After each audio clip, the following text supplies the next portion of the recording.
Hello दोस्तों, मैं नीरज सिंह स्वागत करता हूं आपका मेरे यूट्यूब चैनल भारतीय पाठशाला में। दोस्तों, एक और बार फिर हम आज अकाउंटेंसी पढ़ने जा रहे हैं। पिछले वीडियो में हमने चैप्टर 1 अकाउंटेंसी का स्टार्ट कर दिया था।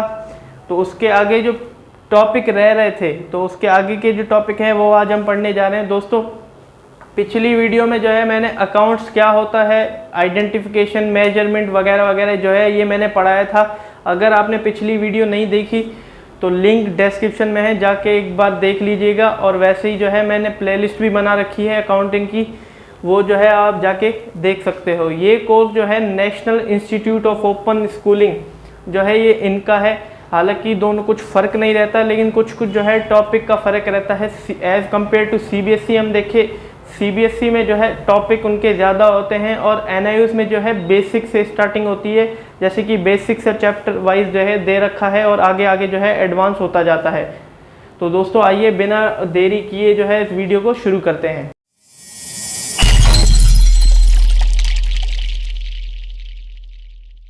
तो दोस्तों, आज हम पढ़ेंगे ब्रांचेस ऑफ अकाउंटिंग। अकाउंटिंग की अलग अलग ब्रांचेस होती हैं, वो अलग अलग ब्रांचों के तहत वो अकाउंटिंग काम करती है। तो दोस्तों, इसमें पहला आ जाता है फाइनेंशियल अकाउंटिंग। फाइनेंशियल अकाउंटिंग दोस्तों, ये अकाउंटिंग हम पूरी 11th-12th में इसी अकाउंटिंग को हम पढ़ेंगे।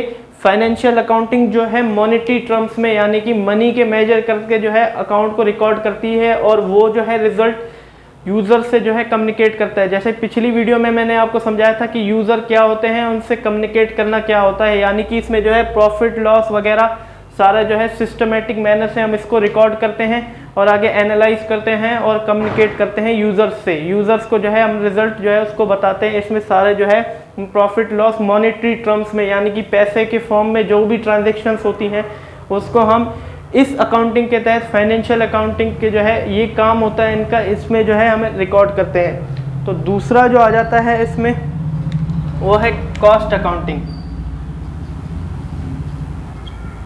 Cost accounting. तो दोस्तों, ये अकाउंटिंग कॉस्ट को रिप्रेजेंट करता है। यानी कि जो सारे खर्चे होते हैं लागत के, वो खर्चे को एनालाइज करता है और एक कॉस्ट बना के निकाल देता है। जैसे कि मान लीजिए कि एक फ्रिज है, हमने 18,000 में उसको परचेज किया, उसको यहाँ ले आने में, यानी कि हमारे वेयर हाउस या हमारी शॉप जहाँ भी हो, उसको लाने में 2,000 रुपये का खर्चा आ गया। तो ये अकाउंटिंग उसको जोड़ के एक कॉस्ट निकाल लेता है कि इतनी हमारी फ्रिज पे लागत हुई है, इतनी कॉस्ट बनी है, यानी कि 20,000 रुपये हमारी कॉस्ट बनी है। और इसको प्रॉफिट, ये 12% 18% जो भी है प्रॉफिट जोड़ के वो सेलर बेच देता है। वो जो कॉस्ट निकल के आती है, कॉस्ट को एनालाइज जो करता है सारा, तो वो कॉस्ट अकाउंटिंग करती है। यानी कि जैसे कि एक ओवनर हो, उसको हमने कॉस्ट बताई कि फ्रिज की कॉस्ट 20,000 रुपये है, तो वो हमसे मांगेगा कि इसकी कॉस्ट 20,000 रुपये कैसे हुई। हमने तो 18 में ख़रीदा था, लेकिन कॉस्ट अकाउंटिंग के तहत हमको उसको ये सारा बता सकते हैं कि हमारे वेयर हाउस या शॉप में आने के लिए 2,000 रुपये लगे और 20,000 रुपये का हमें पूरी लागत, पूरी कॉस्ट बनी हमारे फ्रिज पे। तो ये कॉस्ट अकाउंटिंग ये काम करता है। तो दोस्तों, थर्ड जो इसमें आ जाता है वो है मैनेजमेंट अकाउंटिंग।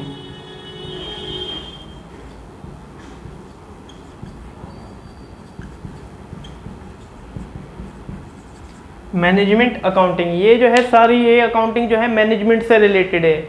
यानी कि जैसे कि मान ले कि मैंने डिसीजन मेक करने में, डिसीजन मेकिंग में इसकी बहुत बड़ी हेल्प की जाती है इस अकाउंटिंग में। जैसे कि मैनेजर्स होते हैं, इनको बहुत ज़्यादा हेल्प मिलती है इस अकाउंटिंग की वजह से। सारे जो बिजनेस में डिसीजन लिए जाते हैं, वो इस अकाउंटिंग को देख के लिए जाते हैं। इस अकाउंटिंग का काम सबसे है, यानी कि फाइनेंशियल अकाउंटिंग से भी इसका काम है, कॉस्ट से भी इसका काम है। ये सब चीज़ को, टैक्स अकाउंटिंग आगे हम देखेंगे, वो सोशल रिस्पॉन्सिबिलिटी अकाउंट वो देखेंगे हम, इसका काम सबसे है। यानी कि ये अकाउंटिंग इन सब अकाउंटिंग को देख के एक डिसीजन मेक करती है, यानी कि एक डिसीजन ले लेती है। इस मैनेजमेंट अकाउंटिंग के तहत सारे बिजनेस के जो भी डिसीजंस हैं वो लिए जाते हैं। उसकी कॉस्ट, प्रॉफिट वगैरह उसको देख के, ये इसमें भी प्रॉफिट हो गया, कॉस्ट हो गया, क्या लागत हुई, उसको में ये भी हमें इंफॉर्मेशन ये अकाउंटिंग प्रोवाइड कर देती है। चौथा जो आ जाता है उसका नाम है tax accounting.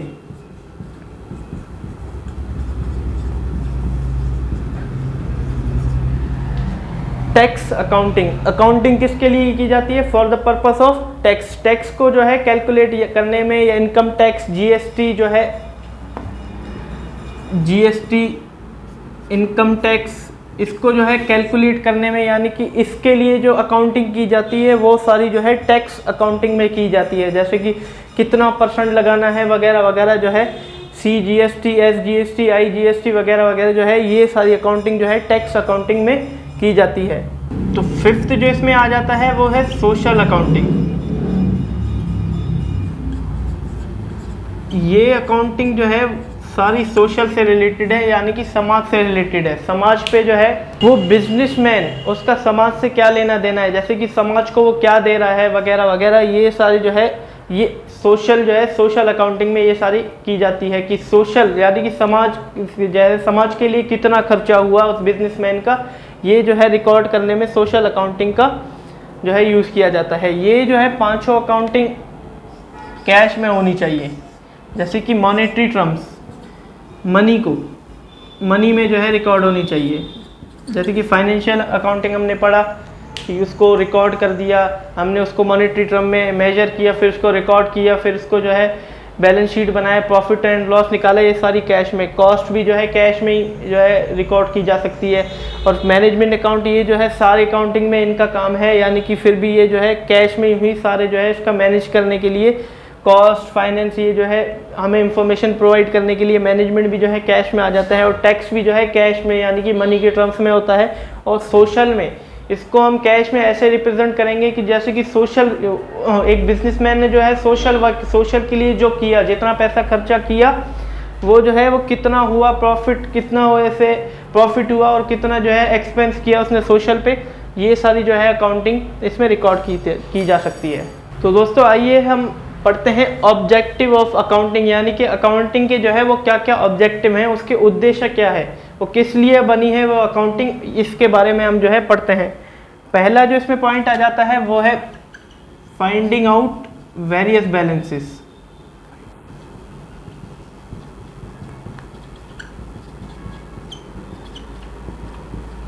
Finding out various balances, यानी कि अलग अलग बैलेंस को जो है फाइंड आउट करना।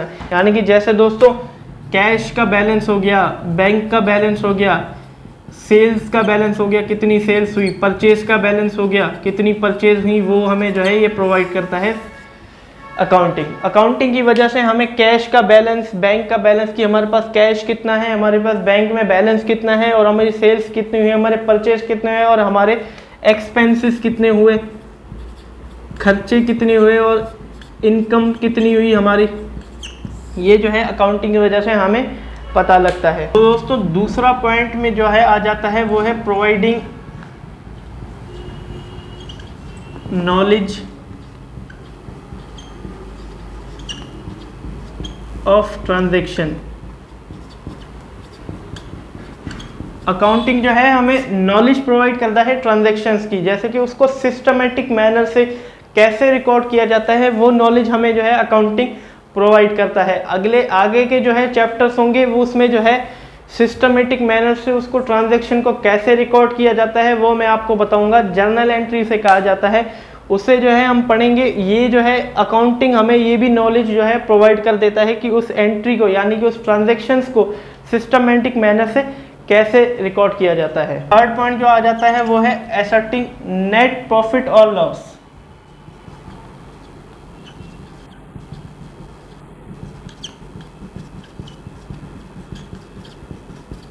हमारा जो है नेट प्रॉफिट कितना हुआ है या नेट लॉस, कितना लॉस हुआ है और कितना प्रॉफिट हुआ है, वो भी हमें जो है ये अकाउंटिंग बताता है। आगे हम एक चैप्टर पढ़ेंगे जिसका नाम है financial accounting for sole proprietor, यानी कि फाइनेंशियल अकाउंटिंग जो है फाइनल अकाउंट्स बनते हैं, उसमें एक अकाउंट बनता है प्रॉफिट एंड लॉस अकाउंट। इसके तहत जो है हमें नेट प्रॉफिट या नेट लॉस के बारे में जो है जानकारी मिलती है। इससे हमारे जो है पूरे साल का प्रॉफिट और पूरे साल का लॉस हुआ है, अगर प्रॉफिट हुआ है तो प्रॉफिट, अगर लॉस हुआ है तो लॉस जो है निकलता है। तो अकाउंटिंग जो है हमें नेट प्रॉफिट और लॉस की भी जो है जानकारी दे देता है। चौथा पॉइंट आ जाता है existing financial position.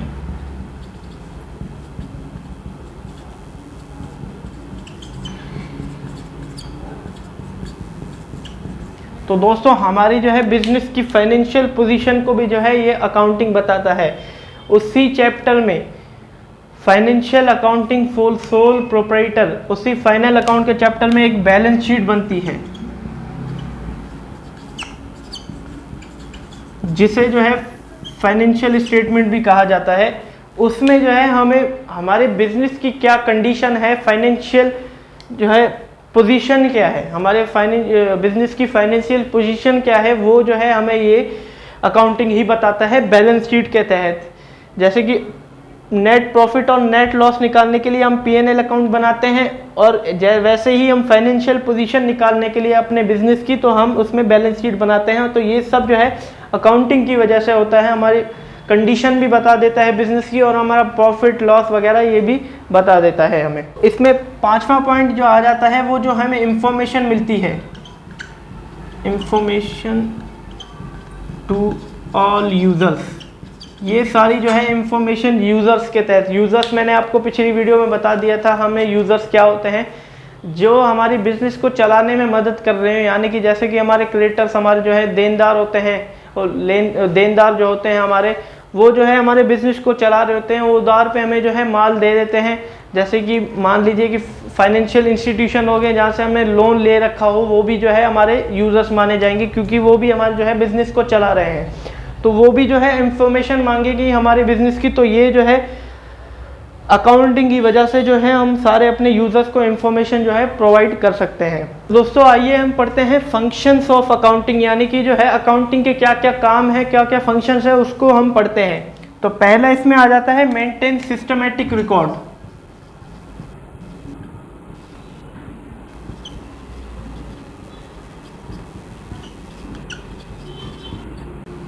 Maintain systematic record, यानी कि जैसे कि मैंने आपको बताया कि सिस्टमैटिक रिकॉर्ड मेंटेन करने में जो है ये भी हमारी जो है हेल्प कर देता है। इसका एक काम ये भी है कि वो सिस्टमैटिक रिकॉर्ड से इस ट्रांजैक्शन को सिस्टमैटिक मैनर से कैसे रिकॉर्ड किया जाता है, वो अकाउंटिंग का ही ये काम होता है। दूसरा आ जाता है कम्युनिकेटिंग विद द यूजर्स, यानी कि फाइनेंशियल रिजल्ट्स जो होते हैं,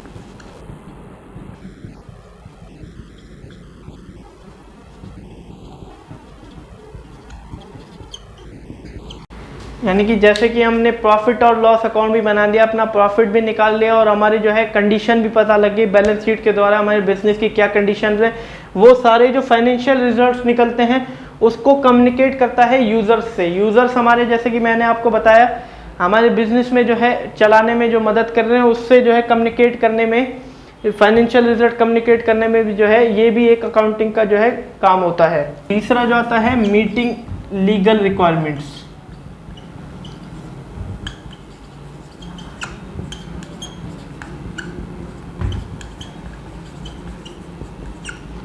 meeting legal requirement, legal requirement मतलब जैसे कि हमारा टैक्स हो गया, GST, इनकम टैक्स या टैक्स रिटर्न, इसके बारे में जो है ये भी एक अकाउंटिंग का काम होता है।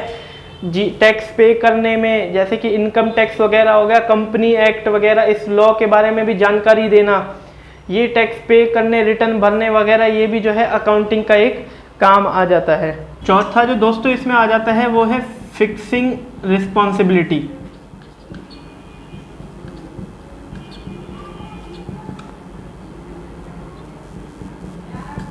रिस्पॉन्सिबिलिटी को जो है ये फिक्स कर देता है। एक एंटरप्राइज है, एक बिजनेस है, उसके अलग अलग डिपार्टमेंट है, उसको जो है प्रॉफिट हमारे कैलकुलेट करने में, यानी कि अलग अलग डिपार्टमेंट को एक जो है रिस्पॉन्सिबिलिटी भी अकाउंटिंग जो है ये करवा देता है। जैसे कि अलग अलग डिपार्टमेंट में अलग अलग जो है हेडिंग दे दी, यानी कि जैसे कि एक्सपेंस वो गिनेगा तो इनकम डिपार्टमेंट ये होगा, वो गिन के जो है एक प्रॉफिट निकाल लिया जाएगा। अलग अलग डिपार्टमेंट के तहत एक एंटरप्राइज में जो है ये भी रिस्पॉन्सिबिलिटी एक अकाउंटिंग जो है कर देता है। पांचवा जो दोस्तों आ जाता है वो है डिसीजन मेकिंग।